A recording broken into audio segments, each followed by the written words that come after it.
જય શ્રી કૃષ્ણ, જય શ્રી વલ્લભ. રાધે કૃષ્ણ સત્સંગમાં આજે એક નાનકડો પ્રસંગ જોઈશું. પણ તે પહેલાં આપ રાધે કૃષ્ણ સત્સંગમાં જોડાવા માંગતા હોય તો લાઈક કરજો, શેર કરજો અને સબસ્ક્રાઈબ કરજો, જેથી આવતા નવા તમામ પ્રસંગો આપના સુધી પહોંચી શકે. વૃંદાવનના એક ગામમાં એક બ્રાહ્મણ રહેતા હતા, જેમનું નામ હતું માધવ. માધવ ખૂબ જ વિદ્વાન હતા, પણ તેમનું મન હંમેશા સંસારના દુઃખોથી ઘેરાયેલું રહેતું. તેમને લાગતું કે જીવનમાં ક્યાંય આનંદ કે સુખ નથી. એક દિવસ તેઓ યમુના કિનારે બેઠા હતા અને ઊંડા વિચારમાં ખોવાયેલા હતા. તે જ સમયે ત્યાંથી એક યુવાન સાધુ પસાર થયા, જેમણે હાથમાં સિતાર પકડી હતી. સાધુનું નામ વલ્લભ હતું. માધવે સાધુને જોયા અને પૂછ્યું કે હે મુનિવર, તમે આટલા આનંદિત કેવી રીતે રહી શકો છો? શું આ સંસારમાં ક્યાંય સુખ જેવું કંઈ છે ખરું? વલ્લભ હસ્યા અને માધવની બાજુમાં બેસી ગયા. તેમણે કહ્યું કે બ્રાહ્મણ દેવ, તમે સુખને બહાર શોધી રહ્યા છો, પણ તે તો તમારી અંદર જ છે.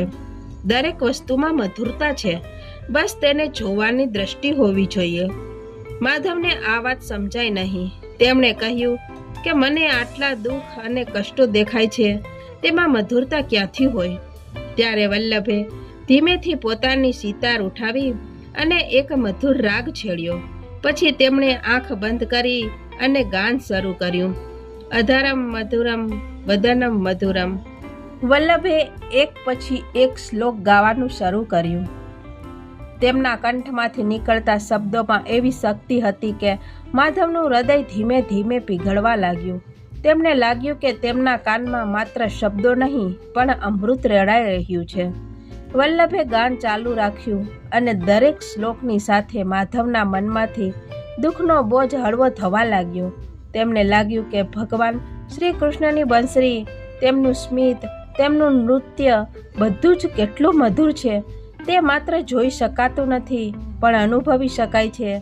જ્યારે વલ્લભે મધુરાધિપતે રખિલમ મધુરમ ગાયું, ત્યારે માધવની આંખમાંથી આંસુ વહેવા લાગ્યા. તેમને લાગ્યું કે આ સમગ્ર સૃષ્ટિ, જેના સર્જનહાર મધુરાધિપતિ શ્રી કૃષ્ણ છે, તે સ્વયં મધુરતાનું જ સ્વરૂપ છે. ગાન પૂરું થતાં વલ્લભે આંખો ખોલી અને માધવ તરફ જોયું. માધવ તેના ચરણોમાં પડ્યા અને કહ્યું કે મુનિવર, તમે તો મારી આંખો ખોલી નાખી. અત્યાર સુધી હું દુઃખમાં જીવતો હતો, પણ હવે મને સમજાયું કે જીવનની દરેક ક્ષણમાં મધુરતા રહેલી છે, બસ તેને અનુભવવાની જરૂર છે. વલ્લભ સ્મિત સાથે ઊભા થયા અને આગળ ચાલવા લાગ્યા, પણ તેમના દ્વારા ગવાયેલું મધુરાષ્ટકમ માધવના હૃદયમાં કાયમને માટે ગુંજતું રહ્યું. ત્યારથી માધવે પણ જીવનના દરેક પાસામાં મધુરતા જોવાનું શરૂ કર્યું અને સદા આનંદમાં રહેવા લાગ્યા. તો આ સાથે જ આપણે આજના રાધે કૃષ્ણ સત્સંગને અહીં વિરામ આપીએ. ફરીથી મળીશું નવા સત્સંગની સાથે.